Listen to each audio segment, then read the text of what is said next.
Probably gonna have to edit this or something. I don't know. Hey, check it out. There's some different ones in my alliance that need help.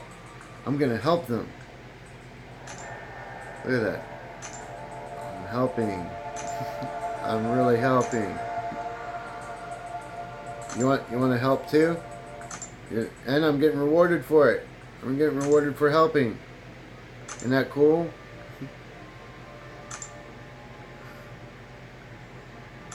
Yay! I just helped my alliance. That's right. From the comfort of my home. I was, I had the ability to help my alliance. It's that easy. May the force be with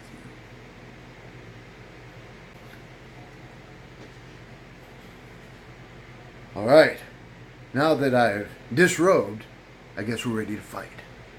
This video is now going to basically just talk about creating teams. And it's very simplistic. It's just one of the shorter videos in the series, I guess, because of the fact that creating a team is actually quite simple, and so it doesn't need a lot of explanation, and that's why it's one of the shorter, more, I don't know, what would you call it, videos? For whatever it is. Anyways, let's get started, shall we? Now there's tons of different teams you can actually make that have various synergy bonuses that will actually help. One of the teams is the team shown here with Captain America, Hawkeye, Red Hulk, Hulk, and Agent Venom.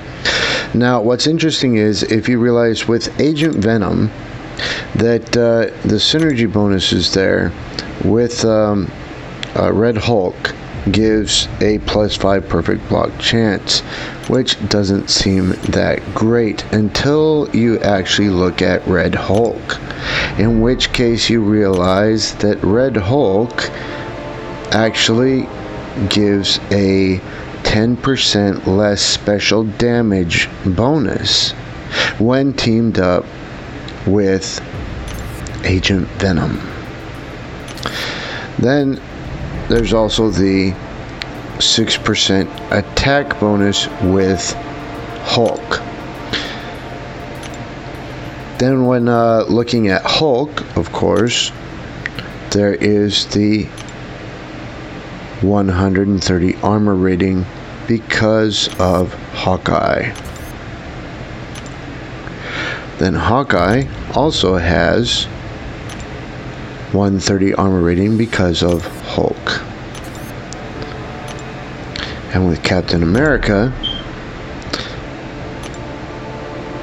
it allows for the skill, which is Hawkeye and Agent Venom, and allows for the science, which is Hulk and Red Hulk and Captain America. And it allows them all to get those synergy bonuses. Now it's interesting too, like I said, if you start looking at some of the signature abilities and realize that with Captain America having his leadership signature ability awakened, that it actually allows for the skill champions to have 84.41 chance whenever a debuff is gained to consume one kinetic potential to purify it. And the science gives them a 84.41 chance on a well-timed block to place a 10% weakness debuff on the opponent for 10 seconds. Duh! Everybody knows that. So, it's something we're looking at the various abilities, the signature abilities, and all the other, wonderful assets, as you might call them, synergies, masteries, even some of the nodes in wars and stuff like that, what it is that it can actually do for some of the different champions. The power of the finger.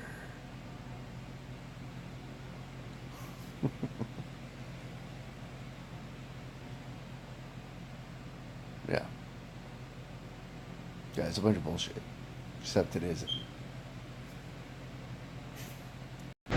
So it's really good to look at some of the different teams you can actually put together for various reasons. Now, one of the more obvious type of teams is, of course, the Guardians of the Galaxy. I don't have a 4 or 5-star Gamora as of yet, and yet when you look at all of their synergies there together, realizing what it is that they actually do to help each other out with the perfect block chances and the plus 130 armor rating.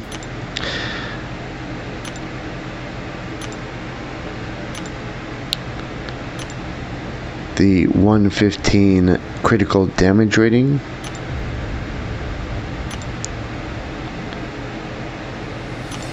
The plus 9 special 3 damage.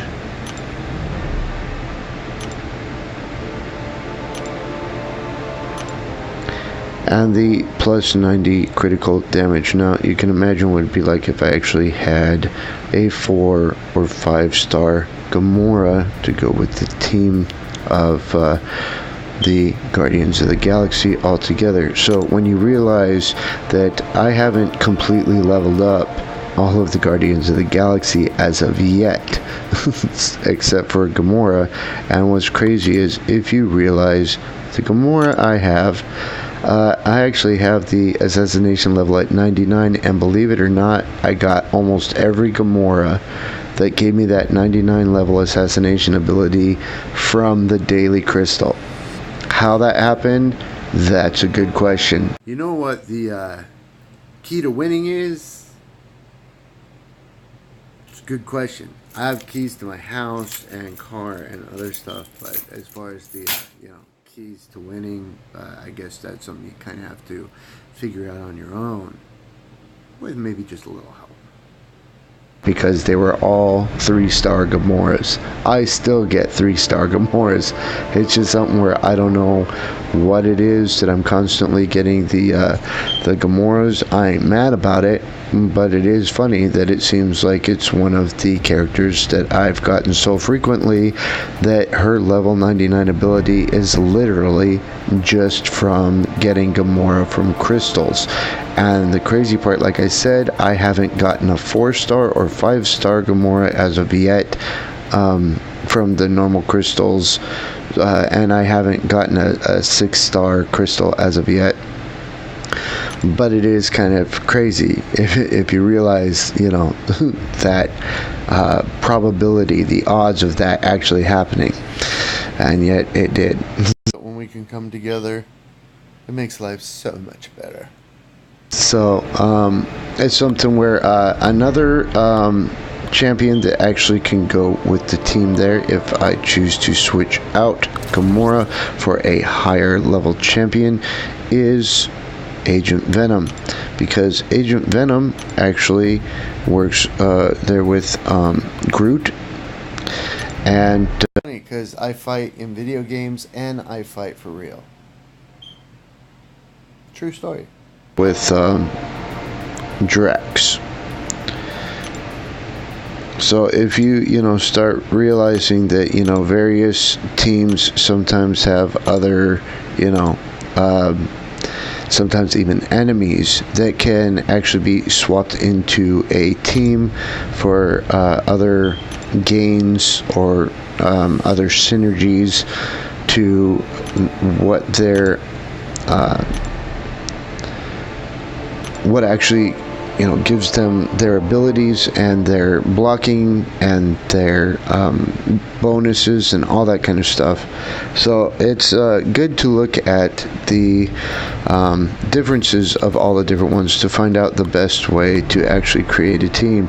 Now what's interesting is if I put Gamora back with the team there and you realize just what it does to the team.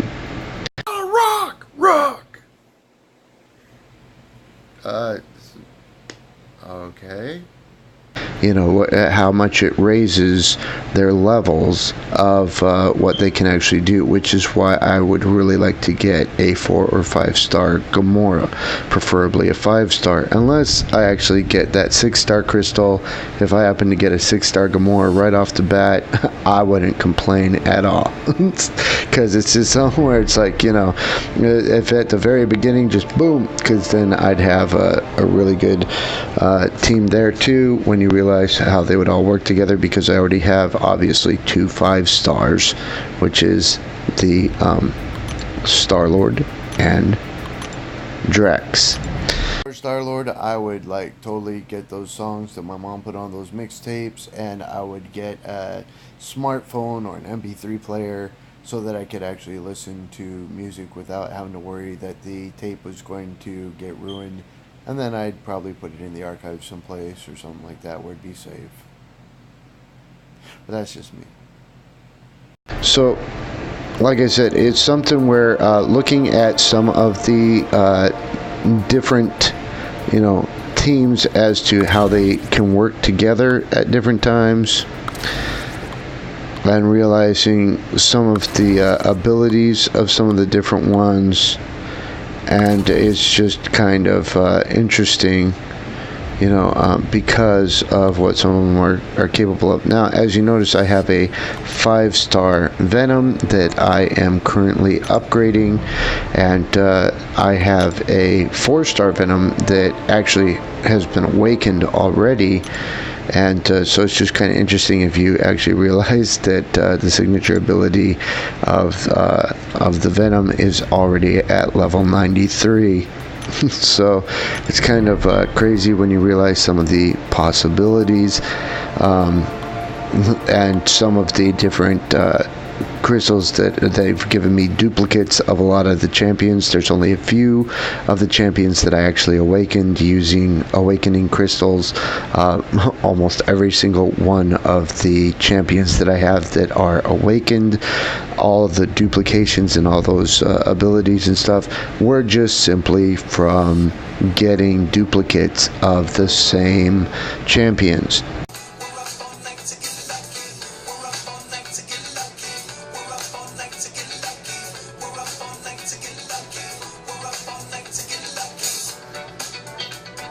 And so it's interesting looking at what it is that it actually allows some of them to do, and how it raises, their ability scores, and the types of teams you can actually put together.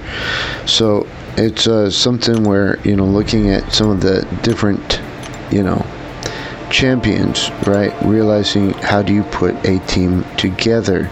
What are some of the best champions to actually put with other champions? Now, that's basically the Spider team there, other than Hawkeye. But he can be used with Spider-Man, to get extra attack. There's also others that can be used within the team, depending on if you get some of the other champions that actually, work with some of the different, different champions, including like Wolverine. So if I subbed Wolverine there with Spider-Man, then that would actually give a +5 health, and so it's just something where, just kind of looking at some of the different ones. Like if I subbed Red Hulk there, giving the different synergies there, and that also, like I said, gets a 10% less special damage. So that is actually a really good team to put together there, when you realize all the different abilities that are within the basically Spider team, using Venom Pool, Venom, Spider-Man, Agent Venom, and Red Hulk all together. I'm like a week into this brain workout I downloaded. It's just like 30 seconds a day of math, 10 seconds of a word search, and 20 seconds of shapes. It's like 1 minute a day, and I'm already smarter. That's amazing. Those apps really work.